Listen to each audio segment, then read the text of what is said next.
आज बहुत भारी दिल से कहना पड़ता है कि ये जल्दबाज हुकूमत की जल्दबाजियां ख़त्म होने का नाम नहीं लेती हैं। पहले कहते थे कि 3 महीने दे दें, हम बहुत कुछ करेंगे, डिलीवर करेंगे, उसके बाद जो मर्जी कहना। अब वो 3 महीने का कोई पूछने वाला नहीं है।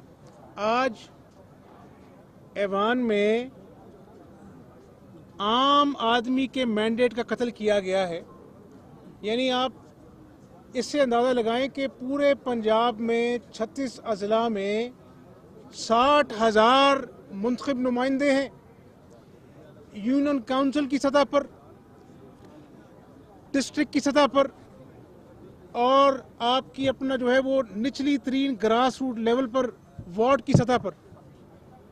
पाकिस्तानी तारीख में 71 साल तारीख में पहली मरतबा जमाती बुनियादों पर इलेक्शन हुए लोकल बॉडीज़ के, और हमने हद्दुल वसा कोशिश की कि हम उनको एम्पावर करें।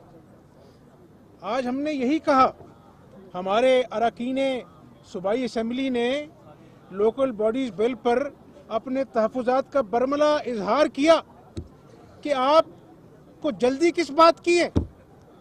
अगर जल्दी होती तो ये फिर फिल फॉर लोकल बॉडीज़ के इलेक्शन कराते, जो कि इनका कहना था। अभी इलेक्शन कोई नहीं करवा रहे। यानी इस बिल के काबिल अमल होने के बाद 1 साल बाद कहीं इलेक्शन का ये सोचेंगे। कहानी सिर्फ इतनी है कि इनके पास पैसे नहीं हैं। लोकल बॉडीज़ में 9 महीने इन्होंने हर डिस्ट्रिक्ट के फंड मुंजमद रखे।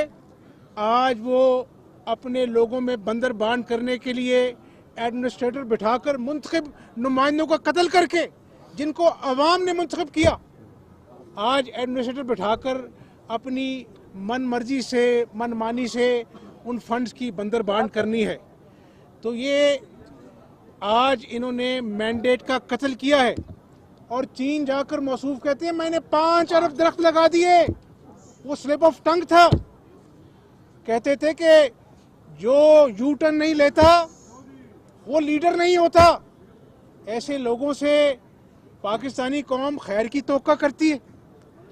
आज मुझे कहते हैं कि नैब मेरे पीछे है, नवाज शरीफ के पीछे है, शहबाज शरीफ के पीछे है, शाहिद खाकान अब्बासी के पीछे है, ख्वाजा साद रफीक के पीछे है, ख्वाजा आसिफ के पीछे है। भाई मुझे कोई ये बताएगा कि खैबर पख्तूनख्वा की अपनी हुकूमत ने कहा है कि मेट्रो बस पेशावर जो है उसमें 7 अरब का गबन है। कोई पूछने वाला है? कोई पूछने वाला नहीं है।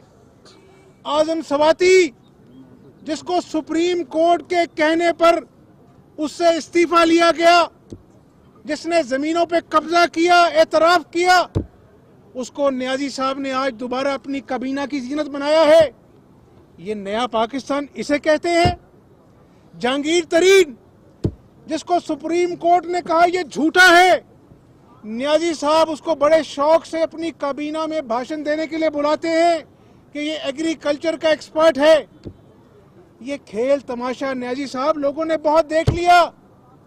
आपको मैं यूटन खान तब मानूंगा जब आप अपने हेलीकॉप्टर के सैर सपाटे का हिसाब पाकिस्तानी कौम को देंगे। अल्लाह ताला पाकिस्तान के गरीब आवाम को उससे महफूज रखे। मुझे खौफ आता है जो महंगाई का सुनामी आने वाला है, जिसमें ये खान पाकिस्तानी कौम को डुबोने वाला है।